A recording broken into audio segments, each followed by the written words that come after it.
Hello and welcome to lesson 36 of the course book in A Course in Miracles. So good to have you here. If we have not met, my name is Linda Lange and I'm a student of the workbook and the text of A Course in Miracles. And I'm as well an energy coach. I help people to increase their energies and as well help to change their life for the better. So today's headline is "My Holiness envelops everything I see." And again, it's heavily, of course, focused on doing the exercise, which is at the moment a huge focus of the lessons over the last week, hasn't it? And I had a lot of time to do that yesterday. We came back and drove back from our trip, as you will have seen in the last episodes or in the last lessons, and we drove nearly 12 hours. We got stuck in some traffic. Anyway, 12 hours gives you a lot of time to do the exercise. And my reflections on the exercise and on the sentence itself is, initially I stumbled a little bit across some resistance inside of me, saying, why would my holiness envelop everything that I see if everything that I see is already holy as well? We had, of course, previous lessons where we said that God is in everything that I see, right? So everything we know is already one and is already holy. So my resistance that came up was about, well, I don't think it's my holiness that envelops everything I see, but everything I see is already holy already. It's not holy because of me. So I think there are some limiting beliefs and some ego and all kinds of crap coming out of that. And that came up. And when I reflected on this, obviously I knew that this is some limited thinking, some false thoughts, maybe even some attack thoughts, as we learned before.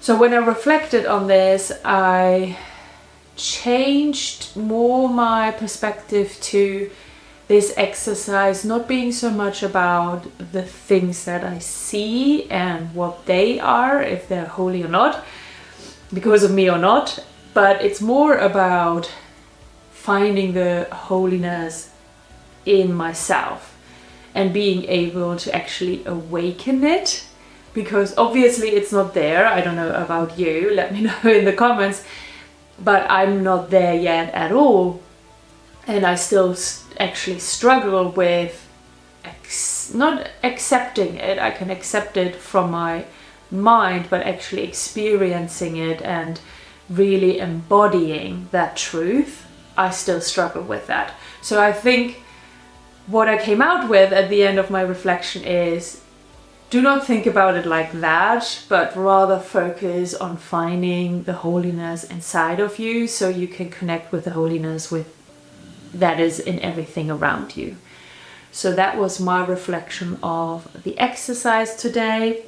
There has been a little bit of teaching in the lesson in the first paragraph where it says, sinless means without sin. You cannot be without sin a little. You are sinless or not. And if your mind is part of God's, you must be sinless, or a part of his mind would be sinful. Your sight is related to his holiness, not to your ego, and therefore not to your body. That is something I have not completely grasped or even thought about too much. I'm sure it will come up again in the next lessons to talk more about this.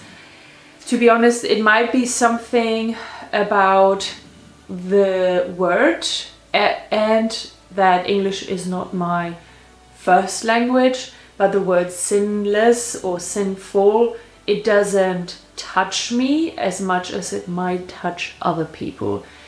If I might have translated it into German, it would have probably a different impact. I actually had to do the translation on the sentence in German yesterday because the word envelop is not a word that I use a lot in the English language. So I actually translated the whole sentence into German and used it in German the whole day. It had much more impact than in English. So every now and then I have to do that. And if English is not your first language either, then you probably do the same and have the same kind of experience, that sometimes you just have to swap back to your first language. But yeah, it's as well probably really helpful to have several languages available to do this in. I bet as well there are sometimes words that might not even resonate with you if English was your first language. I have actually thought about getting as well the book in German and doing it in both languages at the same time. I haven't done so far. I might still do it throughout the year when I go through the workbook, or maybe I do it just the year after as like another, I wouldn't say challenge, but just another add-on when I do the workbook the second time around. I will see.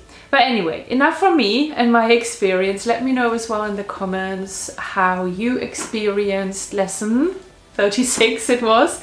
What did you feel or experience, or yeah, what happened inside of you when you did the exercise of the day? Or did you find anything useful as well about the teachings in this lesson? I would love to hear from you. And I will see you again tomorrow for lesson 37. Until then, bye bye.